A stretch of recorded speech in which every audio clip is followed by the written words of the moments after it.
Shankar, India has more of a multiple choice mindset. Would that be right? From non-alignment to, I think you may have called it, or somebody else called it, all alignment. So you can pick and choose alliances, but you can also pick and choose topics. On Russia, for example, you still buy Russian oil. Is that okay with your counterpart from the US? Everything is, your relationship is fine, you can do whatever you want, whenever you want? Okay. First of all... I mean, you're sitting next to each other. No. So. First of all, delighted to be here. And I couldn't find a better set of people to be with on the stage. So thank you for whoever put us all together. Your question, do we have multiple options? Answer is yes. Is that a problem? Why should it be a problem? If I'm smart enough to have multiple options, you should be admiring me. You shouldn't be criticizing. This is my video update on this Monday morning, February the 19th. Let's talk about some news. And let's start things off with Lindsey Graham making the rounds yesterday on Collective West Sunday talk shows, news shows, and Lindsey Graham, he said that Russia should be designated by the White House as a state sponsor of terrorism. A state sponsor of terrorism. That is what Lindsey Graham is now calling on the Biden White House to do, and all of this stems from the death of Navalny. Let's make Russia a state sponsor of terrorism under U.S. law. Let's make them pay a price for killing Navalny. It would allow the Navalny family to go to U.S. court and sue Putin's Russia for killing of their loved one. A state sponsor of terrorism designation is a game changer. It would allow more sanctions. It would open up the American courtroom. Do you expect legislation on that this week? So here is what Lindsey Graham, here's what he said. Let me read you what crazy Lindsey said. Quote, let's make Russia a state sponsor of terrorism under U.S. law. Let's make them pay a price for killing Navalny. That's what Graham told CBS News' Face the Nation on Sunday. Lindsey Graham claims that he has already discussed the idea with two Democrat senators. President Biden told Putin, if something happens to Navalny, you're going to pay a price. President Biden, I agree with you. The price they should pay is to make Russia a state sponsor of terrorism.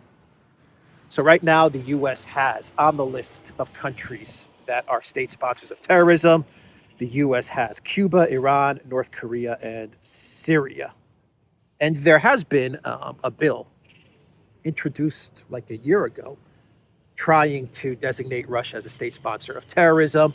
But even Blinken and Sullivan, they have rejected this proposal, this bill that has been floating around for a while now, because even they understand that that would be an absolutely bonehead, a stupid bonehead, damaging thing to do for the United States. Even they understand that putting Russia on the list of state sponsors of terrorism would hurt the United States in a big way. You would be cutting off all relations, all diplomatic relations with the United States, between the United States and Russia. Everything would be completely cut off. That means no talking to Russia about nuclear proliferation, nuclear weapons, none of that. No communicating with Russia as far as intel agencies go. No sharing or communication with Russia on intelligence. That means that both countries would not be able to share information about going after real terrorists, like real terrorism. For example, let me give you an example. I forgot their name. The brothers that committed the bombing in Boston during the Boston Marathon, I believe that was Russian intel that communicated with the United States and tipped them off about these guys. I may not have the story 100%, but stuff like that would be gone. You would have none of that communication anymore. And all kinds of other things would just be completely cut off, completely destroyed. No more dialogue between both countries in every sphere: financial, judicial, intel, nuclear weapons negotiations, stuff like that. There would be no communication between Russia and the United States. I mean, you could designate, I guess you could say, smaller countries: Syria, Cuba, okay, North Korea. Iran hasn't worked out too well for the United States. You see, they can't speak to Iran, for example. They can't speak to Iran right now. And this has been one of the reasons why the United States has been so boxed in the Middle East, is because they can't open up any channels of dialogue with Iran. And now their policy in the Middle East, because they can't communicate with Iran, they've been boxed in with regards to everything that's happening in the Middle East. So, I mean, yeah, I guess you could designate Syria as a state sponsor of terror, or Cuba, and get away with it. But a country like Russia, not a very smart proposal from Lindsey Graham. Not a good idea. And even Blinken has been like, we can't do this. Even Blinken understands that this would hurt the United States in major ways. So anyway, that's Lindsey Graham. He's very upset about Navalny. I'm sure a lot of time and money was invested in trying to get Navalny to be president of Russia. But what else did Graham say? Oh, Graham also said that any country that does not meet the 2% spending requirement for NATO should be kicked out of NATO. Graham's like, Trump is right. Any country that doesn't spend 2% on defense should be kicked out of NATO. So Graham is always looking out for the MIC companies, isn't he? He always has their best interests at heart. So, yeah. You know, it would be a disaster if Graham is trying to get into the good graces of Trump, to perhaps get a nice position in the Trump cabinet as maybe something like Secretary of State or something like that. Can you imagine that? Can you imagine Lindsey Graham as Secretary of State? Oh, boy. Defense Secretary, Lindsey Graham. Anyway, China was asked by I believe the AFP news agency asked China for their thoughts on the death of Navalny. And you know what China said? Let me read you what China said, just so we understand what a country with top-notch diplomacy and foreign policy, how they respond to these types of gotcha questions. They said, this is Russia's internal affair. I will not comment. That's what the ministry spokesman of China said when asked by the AFP news agency about Navalny. That's how adults, like sovereign nations, adults, answer these types of gotcha questions from collective West media. This is Russia's issue. What do we care? And that's why so many countries want to enter BRICS. That answer from China right there is why so many countries are lining up to enter BRICS. What did Jaishankar, the foreign minister of India at the Munich Security Conference, say when he was asked about BRICS? He's like, we must be doing something right because we have a list of like 30 countries that want to enter BRICS. That's what Jaishankar said.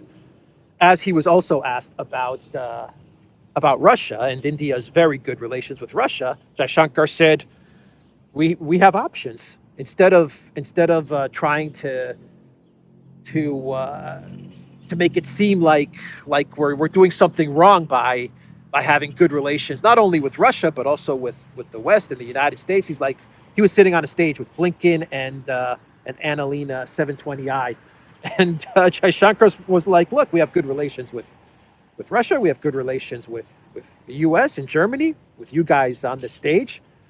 He's like, we have options. You should be praising us for having options. It was Jaishankar's way of saying we're smart. India, we're smart because we don't close doors and we keep our options open. And you guys, Blinken and Adelina, you guys are dumb for closing doors and not having your options open, not keeping your options open.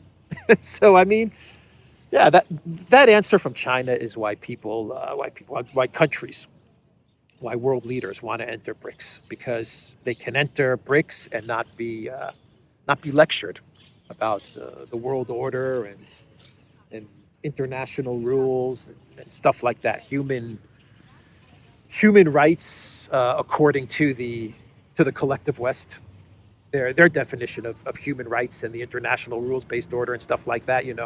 Outrage for Navalny, but zero about Gonzalo Lira. That's why so many countries want to enter BRICS, because China doesn't lecture. Anyway, you guys know what I mean. Let's see here. By the way, the coffee for today that I'm drinking is from Shake and Bake. Interesting name for a coffee shop, huh? Shake and Bake. Okay. Good coffee at Shake and Bake. So if you're ever in Athens, go to Shake and Bake and grab a coffee to go. So Liz, oh no, let's not get to Liz Cheney. So Stoltenberg actually commented on what China said about the death of Navalny. And here is Stoltenberg's reaction, the NATO Secretary General. And I quote, "Today we had the statement from the Chinese foreign minister saying that the death of Navalny is an internal Russian issue. Well, it's not an internal Russian issue," Stoltenberg told reporters at the Munich Security Conference on Saturday, while blaming the Russian government for Navalny's death. What an interesting statement from Stoltenberg. What exactly are you trying to say, Stoltenberg? That Navalny being a Russian citizen, it's not only Russia's problem, it's also the problem of the collective West. His death, why? Why is that, Stoltenberg? Why would the death, right, wrong, whatever you may think about it, whatever you may think about Putin, why would the death of a Russian citizen or a Russian political opposition, if you want to call Navalny that, why is that the problem of the collective West? Care to explain, Stoltenberg? Now, the death of Gonzalo Lira, an American citizen at the hands of the Zelensky regime, that is America's problem. Julian Assange, an Australian citizen who's being persecuted for no reason by the United Kingdom and by the United States, that is Australia's problem. Absolutely. But what is a Russian citizen who suffers something in Russia, why is that the problem of NATO or Stoltenberg or the United States or any other country? Please explain that. This is an internal affair, said the Chinese ministry. Anyway, that was the reaction from Stoltenberg. Stoltenberg has a big mouth. He really does. He gives the game away. Very, very often he gives the game away. And he has a very big mouth. And I'm sure his overlords don't like the fact that he has a very big mouth and that he gives the game away. But Liz Cheney, since we're talking about big mouths, Liz Cheney, the daughter of Darth Vader, Dick Cheney, she was also making the rounds on collective West media. And as I talked about in my Navalny video a couple of days ago, I said that you watch the rhinos and the neocons and the neolibs. They're cooking up a way to connect Navalny to Trump. They're going to definitely use this incident to blame it on Trump. In one way or another, they're going to figure out how to go to Trump, how to go from Navalny, Putin to Trump. And sure enough, that's what they're doing. And Liz Cheney She said that Donald Trump represents the Putin wing of the Republican Party, as they were talking about Putin and Russia and Navalny and his death. And Liz Cheney was like, well, if you support Trump, well, then you are part of the Putin wing of the Republican Party. Completely predictable that they were going to eventually they were going to figure out a way to connect all of this back to Trump, and that's exactly what they're doing. So that is what Liz Cheney said to the collective West media. Let's now go. It's crazy, man. The lies and the propaganda that they spin is just off the charts, man. Let's go to Denmark now, and the Prime Minister of Denmark, Miss Frederiksen, Mette Frederiksen. I never know how to pronounce her first name. Anyway, she said that Denmark is going to give up all of their ammo to Ukraine. Everything they've got, they're going to give it to the Zelensky regime. Here is what she said, and I quote, "If you ask Ukrainians, they are asking us for ammunition now, artillery now. From the Danish side, we decided to donate our entire artillery to Ukraine," Frederiksen stated, adding that other EU member states should follow suit. Quote, "I am sorry to say, friends, but there is still ammunition in stock in Europe. This is not only a question about production because we have weapons, we have ammunition, we have air defense that we don't have to use ourselves at the moment, that we should deliver to Ukraine," she said. Demilitarization of Denmark, the demilitarization of the European Union. And everyone thought that when Putin talked about demilitarization and denazification, that he was talking about Ukraine or that he was talking exclusively about Ukraine. No, we're talking about the demilitarization of all of the collective West. Oh boy. Let's give up all our ammunition to a lost war, just so we can keep Ukraine afloat for a little bit longer. Maybe if we give up all our ammunition to the Zelensky regime, we can keep Ukraine afloat just a little bit longer. Keep the suffering going for Ukraine, or for the Ukraine military. Keep it going just a little bit longer. So obviously, Frederiksen is not too bothered about Russia invading Europe, right? Or at least Russia invading Ukraine. She doesn't seem too bothered about that because she's giving up all of Denmark's ammunition to the Zelensky regime. And she's also urging all of Europe to give up their ammunition to the Zelensky regime, as well as their air defense. She's saying that, I know you have air defense systems. I know you have air defense missiles. Give them up to the Zelensky regime. Give them all up.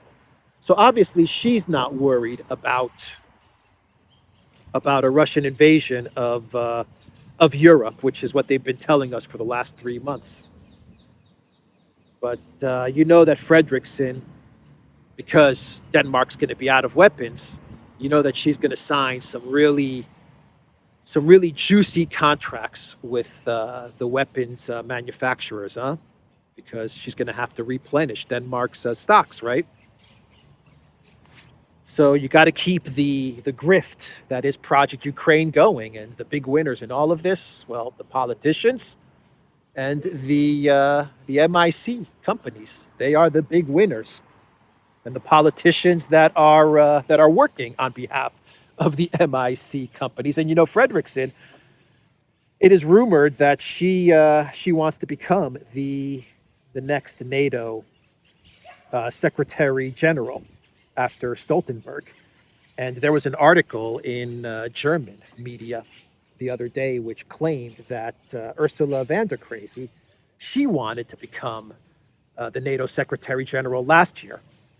Last year, she wanted to become the head of NATO.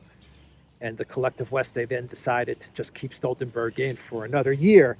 And the reason that they made that decision is because, according to German media, Pirate Schultz, he contacted the Biden White House, and he told the Biden White House, no, I don't approve of Van der Crazy as the head of NATO, because according to German media, Schultz was concerned that Ursula's hatred for Russia would prove very problematic in the long term with regards to NATO and dealing with Russia. So the reporting, it's not even a rumor, the reporting out of German media is that tough guy, Pirate Schultz, he put his foot down and he said no to Ursula as Secretary General of NATO, and they kept Stoltenberg in for one more year. And rumor has it that when Stoltenberg leaves, it could be Frederiksen from Denmark, or it could be Rutte from the Netherlands. Many analysts believe that Rutte is the front runner for the top job at NATO, but Ursula wanted the top job, and German media says that tough guy Pirate Schultz said no. And if you believe that, well, I've got some oranges to sell you if you believe that one.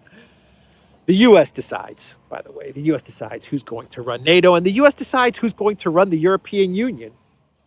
And it looks like the decision has been made to keep Ursula in for a second term. Ursula is saying that she wants to lead the European Union for another term, and the analysts, they say that Ursula will get a second term as the commissioner of the European Union, as the boss of the EU.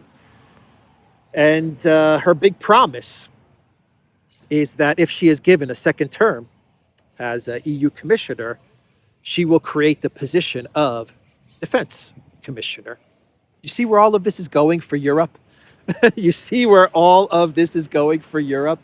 She wants to create the position of defense commissioner. And if she is given a second term, that is what she will do. That is her promise. So defense commissioner, Europe as an institution, they are going to then collectively buy weapons, and they can then collectively create some sort of an EU army, probably under NATO, because NATO is never going to allow an EU army that is separate or in competition with NATO. Of course, that's not going to happen. But you'll have NATO. NATO will be purchasing weapons. NATO will be forcing member states to buy weapons. Ursula can get a second term as EU commissioner. She can then create the position of defense commissioner. They can then create a type of EU army or EU, like an EU National Guards. Think of something like that being created, which would be under NATO, and then you can buy weapons for this new entity. And this is where all of this is heading towards. It's just is a Europe that is in the business of buying weapons, making weapons and buying weapons, making weapons up to a certain point. As much as the U.S. MIC companies allow Europe to make, that's how much Europe will be allowed to make. But Europe's new growth engine is going to be the business of weapons. That's it. That's what Europe's future is in the next 5 to 10, 15 years. So that is Ursula's promise. I am going to create the position of defense commissioner. So give me a second term. And she will get a second term. I believe she will get a second term. I think the U.S. will green light her appointment. Anyway, let's do a pre-clown world before we get to our clown world. And the Russian journalist, Dmitry Kiselov, I believe he's the head of of the media channel in Russia, Rossiya Sevodnya. I believe that's what he heads. But he has sent a letter to Karine Jean-Pierre in the Biden White House asking for a Russian journalist to interview Joe Biden. Just like Tucker interviewed Putin, he is saying it's time for a Russian journalist to interview Biden so we can get the full picture as to what is happening in the world today between Russia and the United States. And this letter has been sent to the Biden White House, and I am 100% positive. I am absolutely positive that this request for an interview of Biden is going to be turned down. There is no way that Biden could give a 2-hour interview to a Russian journalist, to any journalist. I don't think Biden can give a 10-minute interview to Joy Reid, to an American journalist that is super sympathetic to Biden, to Aaron Burnett. I don't think Biden could do a 15-minute interview with CNN's Aaron Burnett, let alone a 2-hour interview with a Russian journalist. Never going to happen. Never, ever, ever, never, ever, ever, ever. Sorry, Miss Jackson. Never, ever, ever, ever, ever. Never, ever, ever, ever, ever is Biden going to give an interview to a Russian journalist. But, you know, it would be interesting if that did happen. But this is a good troll from the Russian media and from Russia. It's a good troll to say, okay, we allowed Tucker to interview Putin. Now it's time for the U.S. to reciprocate, and it's time for Biden to give an interview to a Russian journalist. That would be fun to watch. That would definitely be fun to watch. Anyway, let's do a clown world, and we will wrap this video up. And today's clown world is, how am I doing on time here? This is a good one. It's Bono, Bono, the lead singer of U2.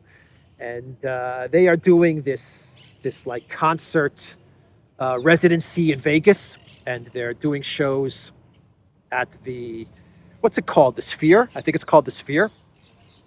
And it's like the big globe digital screen thing in Vegas, which looks pretty cool.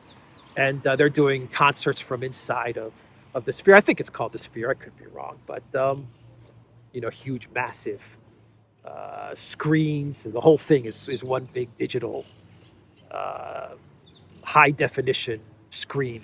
And you go into the Sphere, and it's like you're entering a new world. And U2 is doing their concerts from there. And they've actually been doing shows for, I think, like the past 2 months in Vegas. Anyway, Bono, during the show the other day, he told the crowd that Putin is afraid to say the name of Alexei Navalny. And so he told the crowd, Putin is afraid to say the name of Alexei Navalny, who fought, according to Bono, he fought for freedom and democracy. And then Bono got the crowd to chant Alexei Navalny's name. He's like, Putin doesn't say Alexei Navalny's name. He's too afraid to say Alexei Navalny. But we're going to say his name. And he was like, say his name. Say his name. He's holding up the mic. Say his name. And there were some people in the crowd who were saying his name. It sounded like most of the people in Vegas that were watching the show, I think like half of the people that were watching the show were probably like, who the hell is Alexei Navalny? Who is this guy? And the other half were just kind of like, okay. And then there were maybe a little bit of people who were actually saying his name. But you could hear from the chants that most of the audience really wasn't saying Alexei Navalny's name. The thing kind of fell really flat. This gimmick by Bono fell really flat, I think, listening to the videos. Go watch the video. It's all over Twitter and Telegram of Bono pulling this latest gimmick. But you know what is wrong with Bono, man? What is wrong with Bono? I used to love U2. I used to love their music back in the day. And they've just turned into just such knuckleheads. They've become such clowns, man. Just give it up. Give it up, you two. It is time to retire, guys. You've made a boatload of money. You've made a crap load of money. It's over. It is over. No more. No mas. But Bono, I said Biden. But Bono, when he was younger, it seemed like he was a lot smarter. They had better songs. Bono was anti-war. He was, at least that was the image that he gave out. He was anti-war, anti-establishment, anti-globalist, fight the power, Sunday Bloody Sunday and Pride in the Name of Love and stuff like that. I mean, back in the day when he was younger, he was like one of the good guys. And as he got older, he just became a globalist. He just became a globalist. He sat down with Soros. He buddied around with Hillary Clinton, and the guy became full warmonger globalist, traveling to Kiev and doing concerts for Zelensky. It's like the older Bono got, the dumber he got, the more naive he got. It's like Benjamin Button, like the movie with Brad Pitt. What is it? The Curious Case of Benjamin Button, the guy that aged backwards. That's Bono. The older Bono gets, the more naive and the dumber he becomes. The Curious Case of Benjamin Bono. Anyway, that's the video, everybody. The Duran.locals.com. We are on Rumble, ODYSEE, BitChute, Telegram, Rockfin, and Twitter X. And go to the Duran shop. 15% off all t-shirts. Got my Duran bomber jacket here. I've got my Duran sweatshirt. And really, really nice. I'm telling you, these sweatshirts are, I think these are the best sweatshirts I've ever worn. And I'm saying that, I'm being objective. I mean, these are really, really nice, these premium sweatshirts. Anyway, that's the video, everybody. Take care.